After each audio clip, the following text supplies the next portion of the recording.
This is what John and Barb Surdi's home looked like after it was destroyed in a landslide on January 17th of 2022 in what officials say was caused by a water main break. Now all that's left is an empty lot where the house stood on. My wife and I are still traumatized over the whole ordeal. We're happy that it's finally come to an end. John Surdi and his family said they're still trying to move on with their life and hope this $5 million settlement from the city of Bellevue and the Forest Ridge School of the Sacred Heart, where the landslide originated from, will help them do that. I wish that the city and school had taken responsibility for this a lot sooner.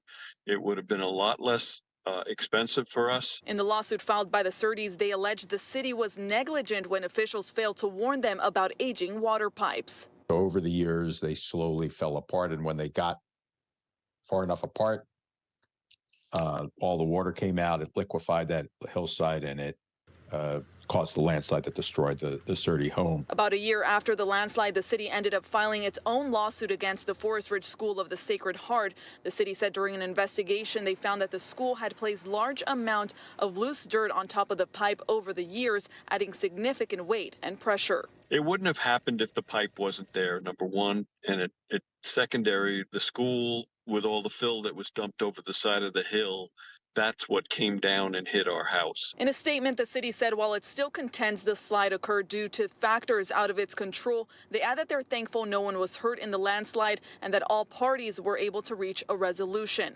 Surdi said while the $5 million won't bring back the memories in their home and their lifelong belongings, they are looking forward to putting this chapter of their life behind them. In Bellevue, Karina Vargas, KOMO News.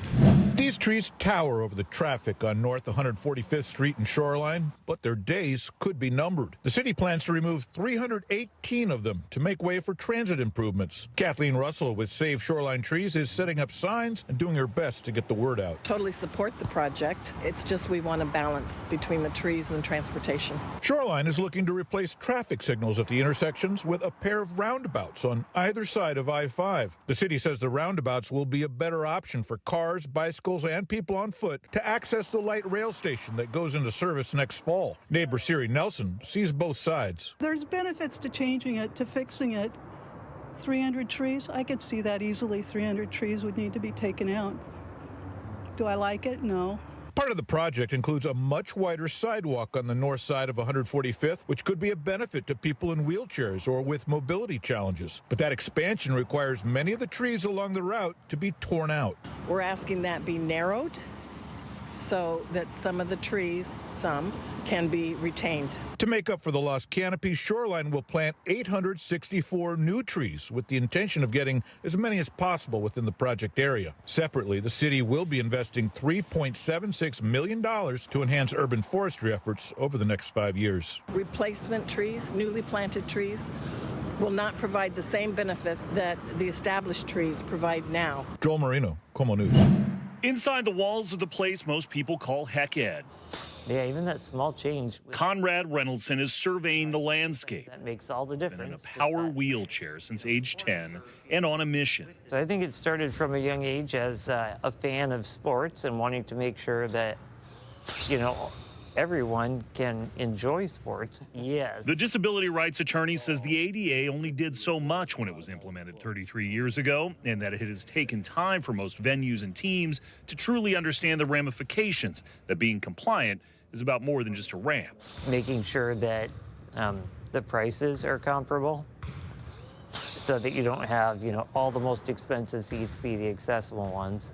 He has worked with the University of Washington, where he went to school, on issues like seating, parking, and concessions. It's more built to the level and size where it'd be convenient. Chip Lydham is the UW Associate Athletic Director. Really, these changes in our building and our systems are just sort of a bunch of small incremental changes that add up to something big for the customer. Reynoldson says the university has been a leader, improving neighboring Husky Stadium as well. Conrad says this is just one arena that has needed to make changes.